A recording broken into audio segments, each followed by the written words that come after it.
बिस्मिल्लाहिर्रहमानिर्रहीम, अस्सलाम वालेकुम। आप देख रहे हैं मुझे मेरे यूट्यूब चैनल पर और मैं मुज़म्मिल अफान हूँ। Field marshal general Syed Asim Munir के एजाज़ में इशाइया दिया गया। इस इशाइये में वज़ीर आज़म मियाँ शहबाज शरीफ, सदर मुमलिकत आसिफ अली ज़रदारी समेत वफाकी वज़रा, सियासी और अस्करी हुकाम ने शिरकत की। अब इस इशाइये में तमाम सूबों के वज़राए आला, तमाम सूबों के गवर्नर्स ने शिरकत की, लेकिन इस इशाइये में वज़ीर आला खैबर पख्तूनख्वा अली अमीन गंडापुर मौजूद नहीं थे। इस पर बड़े संजीदा सवालात उठे कि अली अमीन गंडापुर साहब ने एक ऐसे मौका पर, जब तमाम सियासी और अस्करी क़यादत एक पेज पर है और अपने इख्तलाफात को बलाए ताक रखते हुए एक पेज पर है, तो अली अमीन गंडापुर साहब इस इशाइये में क्यों नहीं आए? जो हर वक्त ये बात करती हैं कि खान साहब के मुज़ाकरात पाकिस्तान की मुक़्तदरा से होने चाहिए, पाकिस्तान की इस्टेब्लिशमेंट से होने चाहिए, वो इस्टेब्लिशमेंट की तो बात करते हैं, लेकिन एक ऐसे मौका पर जब army chief general Syed Asim Munir को फील्ड मार्शल के एजाज़ी ओहदे से, उनको इस एजाज़ से नवाजा गया, जब उनकी शानदार कारकर्दगी को मद्देनज़र रखते हुए उनको ये एजाज़ सौंपा गया, तो उस मौका पर जब इशाइया दिया जा रहा था field marshal general Syed Asim Munir के लिए, तो अली अमीन गंडापुर साहब इस इशाइये में नहीं थे। अब इस पर बड़े संजीदा सवालात उठे। वफाकी वज़रा ने दिखाया जा रहा था कि वफाकी वज़रा जो हैं वो सेल्फीज भी ले रहे थे, पिक्चर्स भी ले रहे थे, और फिर कुछ पॉलिटिकल बातें हो रही थी, कुछ पॉलिटिकल जो है वो इस तरह के मामलात जो हैं वो डिस्कस हो रहे थे इस इशाइये के अंदर। वफाकी वज़रा जो हैं वो सदर मुमलिकत से भी मिले, आसिफ अली ज़रदारी साहब और वज़ीर आज़म मियाँ शहबाज शरीफ साहब। वज़ीर आज़म और सदर मुमलिकत ने आर्मी चीफ को मुबारकबाद पेश की।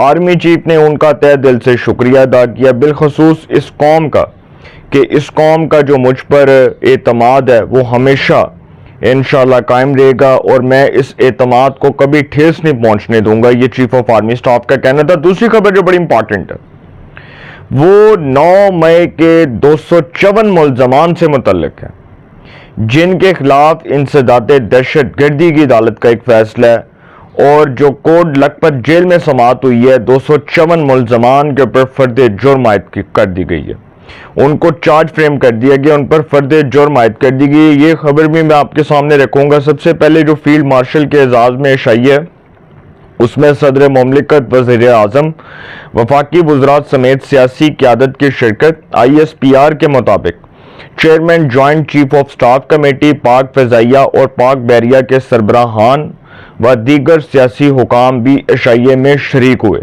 ISPR की खबर के मुताबिक इशाइये में नायब वज़ीर आज़म Ishaq Dar, chairman Peoples Party Bilawal Bhutto Zardari, speaker कौमी असम्बली सरदार अयाज सादिक, वफाकी वज़रा और तमाम गवर्नर्स और वज़राए आला ने भी शिरकत की। गंडापुर साहब ने कर दियो, बाकी सारे ऐसा। फील्ड मार्शल आसिम मुनीर के मार्का हक के दौरान सियासी क़यादत की दूर अंदेशी को सराहा। ISPR ने बताया कि इशाइया मार्का हक ऑपरेशन बनियाने मरसूस में आवाम के जज्बे के एजाज में दिया गया। फील्ड मार्शल आसिम मुनीर ने भारतीय प्रोपेगेंडे का मुकाबला करने पर पाकिस्तानी मीडिया के किरदार की भी तारीफ की। फील्ड मार्शल ने पाकिस्तानी नौजवानों के जज्बे को सराहा और मार्का हक के दौरान सियासी क़यादत की स्ट्रेटेजिक बसीरत पर इजहार तशक्कुर किया। ये थी खबर जो मैंने आपके सामने रखी। दूसरी खबर जो बड़ी इंपॉर्टेंट है वो 9 मई के 254 मुल्ज़मान के ऊपर फर्द जुर्म आयद कर दी गई है। मैंने आपको कुछ दिन पहले खबर दी थी, और वो खबर ये थी कि साबिक DGISI, साबिक DGC, साबिक कोर कमांडर पेशावर, साबिक कोर कमांडर बहावलपुर, एडे वड्डे वड्डे होते ते फाइज रहा बंदा, जनरल फैज हमीद, उनके खिलाफ इंक्वायरी आखिरी मराहिल में दाखिल हो चुकी है।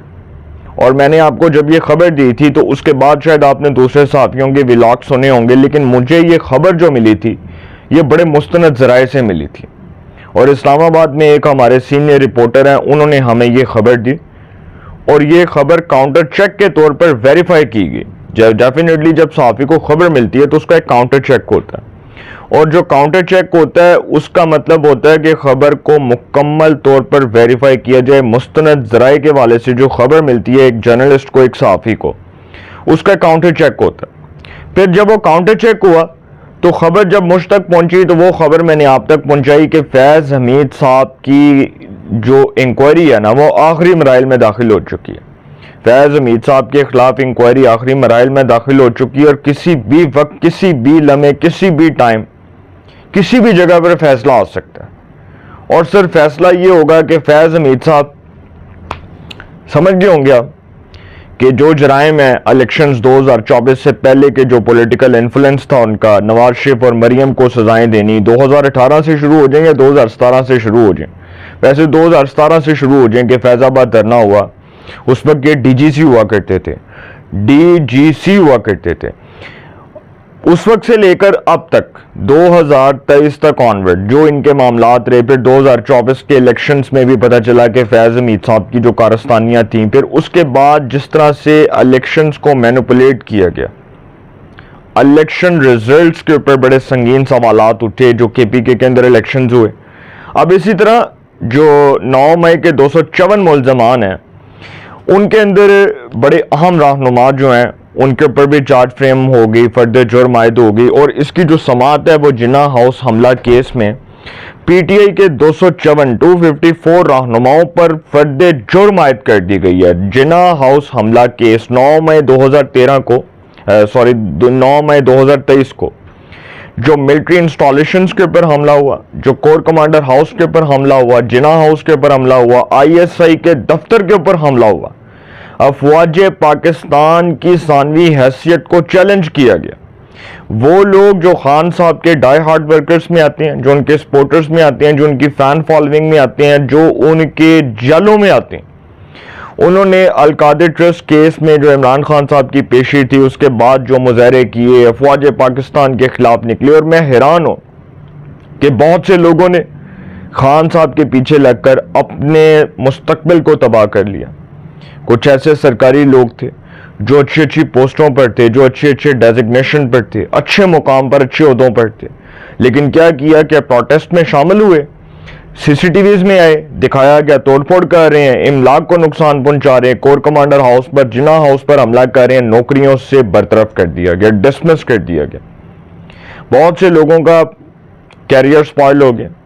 بہت سے لوگ جو ہیں وہ آج سوچنے پر مجبور ہو گئے کہ ہم نے 9 مئی 2023 کو انتہائی قدم اٹھایا, اور وہ جو انتہائی قدم تھا اس نے بہت زیادہ براہ راست ان لوگوں کے کردار کو اور ان کی شخصیت کو نقصان پہنچایا. 9 مئی 2023 جو ہے it's not a false flag operation, it's a tragedy. یہ ایک سانیہ, اٹس اے ریئلٹی, یہ ایک حقیقت ہے کہ 9 مئی 2023 کو آپ نے کیا کیا, پوری قوم کے سامنے آپ نے دیکھے نا کیا کیا, پوری قوم نے آپ کا تماشا دیکھا. تو سر خان صاحب نے بچنا کوئی نہیں, فیض حمید صاحب نے کوئی نہیں بچنا, کیونکہ سزا نوشتہ دیوار ہے.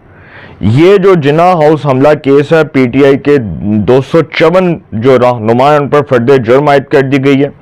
انسداد دہشت گردی کی عدالت اے ٹی سی کورٹ کے جج منظر علی گل نے کوٹ لکھپت جیل میں سماعت کی. عدالت کی جانب سے عالیہ حمزہ جو پی ٹی آئی کی رہنما ہے, روبینہ جمیل جو سابق جرنیل کی بیوی ہیں, ختیجہ شاہ جو سابق chief of army staff general Asif Nawaz Janjua کی نواسی ہیں. اس کے بعد اعجاز چودھری, عمر سرفراز چیمہ, میاں محمود الرشید سمیت دیگر پر فرد جرم عائد کر دی گئی. جناح ہاؤس حملہ کیس کے 2 ملزمان وفات پا چکے ہیں, جبکہ مقدمے میں 10 ملزمان کو اشتہاری قرار دیا جا چکا ہے. 2 ملزمان وفات پا چکے ہیں, باقی جو ہیں 10 کو اشتہاری قرار دیا جا چکا ہے. اٹ مینز کہ سر سزائیں نوشتہ دیوار ہیں. افواج پاکستان کی مقتدرہ پاکستان کی اسٹیبلشمنٹ کا اس پر کلیئر کٹ موقف ہے کہ 9 مئی کو کسی طور نہیں جھٹلایا جا سکتا.